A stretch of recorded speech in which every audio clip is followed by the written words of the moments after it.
Hey there, welcome to Consult the Blind Guy. My name's Andrew. I'm here to help you build your brand, grow your audience, and market your content, and make some money while you're doing it.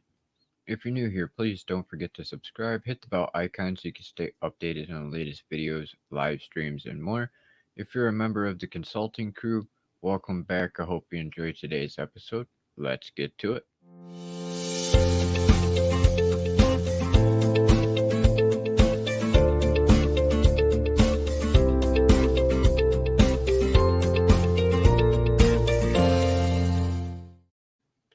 Welcome to Consult the Blind Guy. My name is Andrew, and in today's episode, we're going to cover the top 5 problems for the blind community.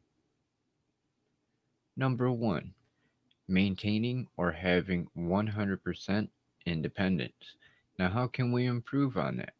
Well, some ways that we can improve, just to name a couple, would be to lower the price on accessibility and mobility aids.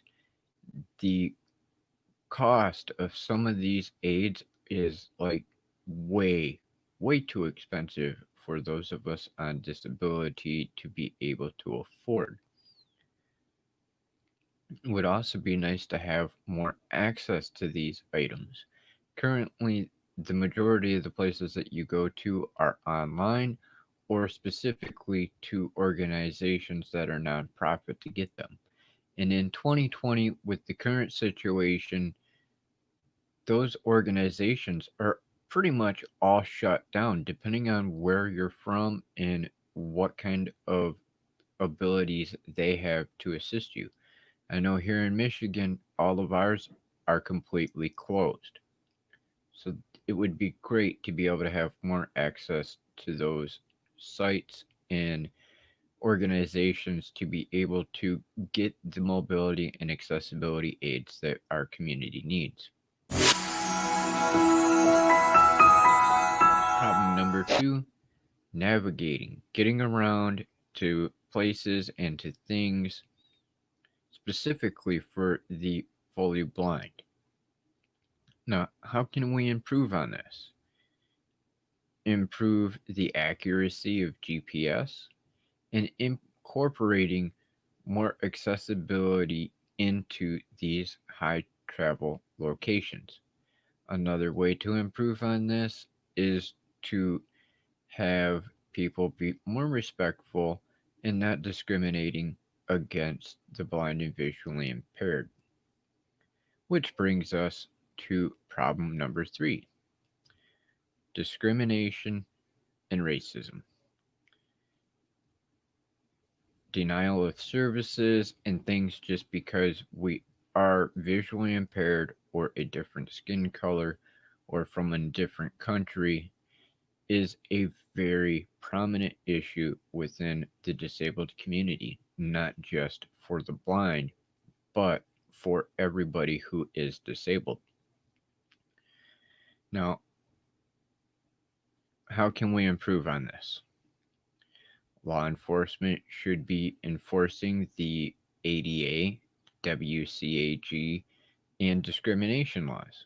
Now, for those of you who don't know what the abbreviations are, the ADA is the Americans with Disabilities Act, the WCAG is the Web Content Accessibility Guidelines, and of course, discrimination laws, which are covered underneath the First Amendment of the United States Constitution.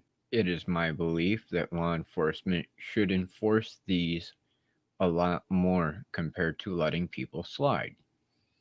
I also believe that Uber and Lyft drivers should be given training on how to deal with the disabled, and if they decide to discriminate against the disabled, they should be reprimanded or fired for not treating their customers fairly. Because I don't know about you, but I'm pretty sure 99% of the world's population does not want to be discriminated against either for their faith, their beliefs, their skin color, their language, and so on. If you don't want to be discriminated against for any reason, it does not give you the right to discriminate against the disabled, no matter what their disability may be.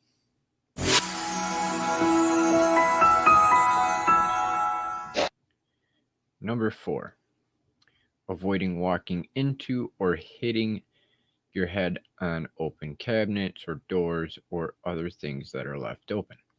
Now, how can we fix this? People could be more courteous and close those doors or cabinets or whatever the situation may be, or they could also inform the person who is visually impaired or disabled so they do not walk into them or smack into them and end up injured. Again, it's a respect thing. Number 5, arranging and getting transportation.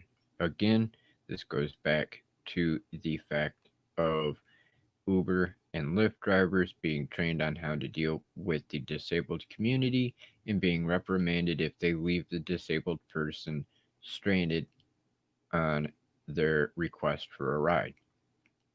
It also would be grateful if people that were friends or family would also be respectful enough to assist out the visually impaired and disabled community that they have within their families so they can have that mobility and access to be able to go places and do things.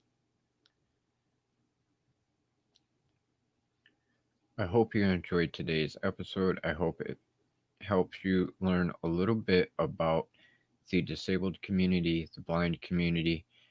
If you have any questions, please feel free to drop a comment down below. Please don't forget to subscribe, hit the bell icon so you can stay updated on the latest videos, live streams, and more. And we'll see you in the next episode.